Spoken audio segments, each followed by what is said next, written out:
আসসালামু আলাইকুম এভরিওয়ান, দেশে এবং দেশের বাইরের থেকে যে যেখান থেকে ভিডিও দেখতেছেন সুস্বাগত, মোস্ট ওয়েলকাম।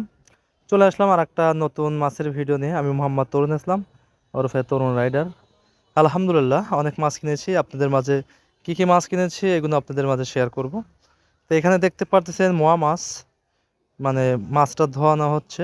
আর কারণ হলো মাছে ময়লা ছিল, এই জন্য মাছগুলো একটু ধুয়ে ক্লিয়ার করলাম, পরিষ্কার করলাম। তো আপনারা ভিডিও দেখতেই থাকুন। আর যারা দেশে এবং দেশের বাইরে থেকে আমার মাছের ভিডিও দেখেন, আপনাদের জানাচ্ছি ভালোবাসা, বুক ভরা ভালোবাসা। দেখেন একদম আমাদের চলন বিলের মোয়া মাছ। আর এদিকে আছে দেখেন অনেক রকমের মাছ আছে, টাটকি মাছ। টাটকি বলতে আপনার রায়াক মাছ চেনেন সবাই, রায়াক। কিন্তু ঢাকা যারা আছে তারা সবাই জানে হলো গা টাটকি মাছ নামে চেনে। তো দেখাচ্ছি আপনাদের, এদিকে মোয়া মাছ আর এদিকে টাটকি মাছ। তো এই মাছ আমরা কিভাবে সাজাই এটা আপনাদের মাঝে তুলে ধরলাম। আসলে ঈদের পরের দিন তো এই জন্য আর কি সেভাবে মাছ পাই নাই, খুবই কম মাছ ঘাটে। সেভাবে সবাই মাছ মানে এদিকে আছে হলো গিয়ে আমাদের চলন বিলের কুচি মাছ, ইচে মাছ, মানে এরকম ছোট ছোট মাছ আর কি। তো ভিডিও দেখতেই থাকুন, কিভাবে মাছ সাজাই এটা আপনাদের দেখাবো। অনেক রকমের মাছ আছে। তো মাছটা আমরা ডামে লবো। এই যে মোয়া মাছটা আমরা এখন ডামে লবো, ডাম করব। ডামে পানি দিয়ে ধৌত করতেছি। তো ধৌত করার পর আহ আমি এখন যাব পানি আনতে, মানে ওই ডামের ভিতরে পানি দিতে হবে। এর চারিতে পানি নাই, এগুলো তো নাই, ময়লা আলা পানি আর কি। তো দেখি এদিকে আছে নাকি। আসলে ময়লা পানি দিলে মাছ কিন্তু মারা যাবে। মারা বলতে আপনার ওই ভালো থাকবে না, ফ্রেশ থাকবে না।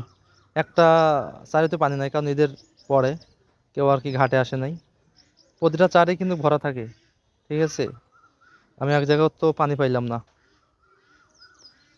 কি করি সেটাই ভাবতেছি। তো তারপরে এদিকে দেখি যে একটা চারিতে পানি আছে কিন্তু একটু ময়লা। তারপরও নিতে হবে, কি করার, কিছু করার নাই। কারণ ডামে তো পানি দিতে হবে, এই কারণে আর কি নেওয়া পানিটা। তো এইটাতে এখন আমি চিনি লবণ আর কি মাখাবো। তো কিভাবে আপনাদের মাঝে চিনি লবণ দিয়ে মাছ ফ্রেশ থাকে সেটাই আর কি আপনাদের মাঝে তুলে ধরবো। এদিকে আর কি পলি করতে হবে, মানে কাজের শেষ নাই। মানে এক দেড় ঘন্টাতে কাজ করি, মানে খুবই জরুরি আর কি। এমুরা যদি মাছ কিনতে দেরি হয় তাহলে আপনার গাড়ি চলে যায় আর কি। তো দেখেন কিভাবে মাছগুলো আমরা পলি করতেছি। পলি করার কারণ এটাই, পরে আমরা ডামের থেকে পলিগুলো বাই করতে সুবিধা হয়। তো পার্ট টু পার্ট মাছ আমরা আলাদা করি। তো আমাদের এই মাছের আড়তটা হলো এই জায়গা, আমি আপনাদের মাঝে তুলে ধরতেছি পরিচয়টা। আহ,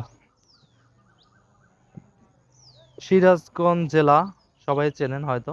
সিরাজগঞ্জ জেলা, তারাস থানা, নওগাঁ ইউনিয়নের মৌছুটি বাজারে আমাদের চলন বিলের মাছ।